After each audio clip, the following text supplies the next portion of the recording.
Hey guys, this video's topic is why artists, celebrities, and academics tend to have a certain political affiliation. Have you ever thought of that? Why do artists, celebrities, and academics tend to lean towards the left? I think the reason is guilt and fear.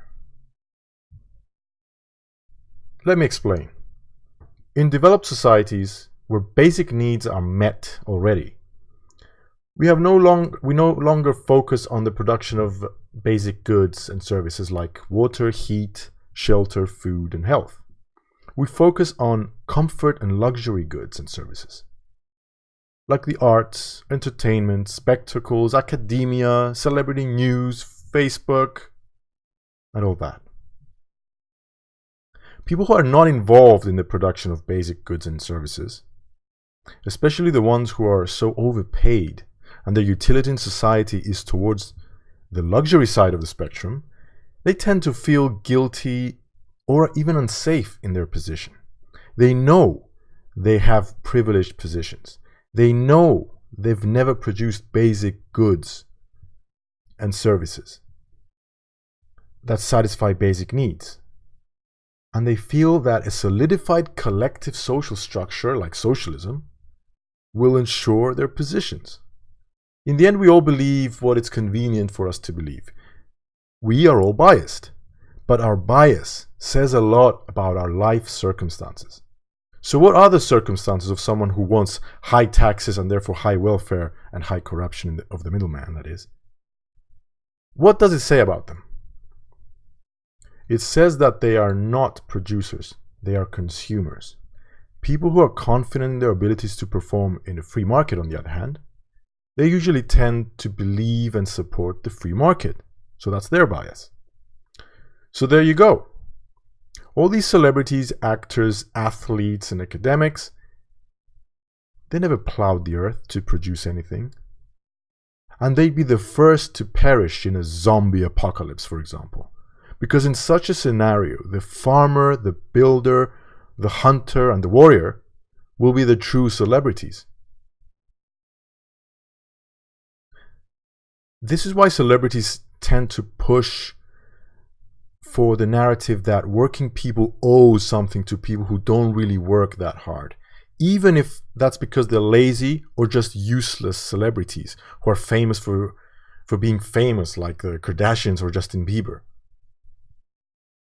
Russell Brand is a good example of pure guilt. He seems to genuinely care for supposedly lower classes. If only he could get around that cognitive dissonance of him being a multimillionaire for just acting and demanding the hardworking people to pay even more taxes to poor people whose poverty status may or may not be questionable. Russell Brand feels guilty because he knows deep down that he doesn't objectively deserve the money he gets because, let's face it, his job is not that hard. Sure, the free market rewards him, and good for him. But deep down inside, he feels the pathological altruism of projected self-pity, manifested, as always, in the form of social programs, which tend to take money from hardworking people and give them to lazy opportunists. Because we all know that the top rich people pay little money in taxes because they can use legal loopholes and launder their money abroad. So that's it. To wrap up, I think that people who tend to lean towards the left basically need those programs. They need the safety net of the government taking care of them. So if they're not celebrities, they're just people who are not that secure in the free market. They don't feel secure, and I can respect that. Cool. But these celebrities, this high and mighty, rich people who come and patronize us with their opinions that they shouldn't even give because they're not qualified really. But again, I'm not going to say that because that's an appeal to authority fallacy. But they give us an opinion. What does that opinion say about them? Think about it. Let me know in the comments, please. Thank you for listening.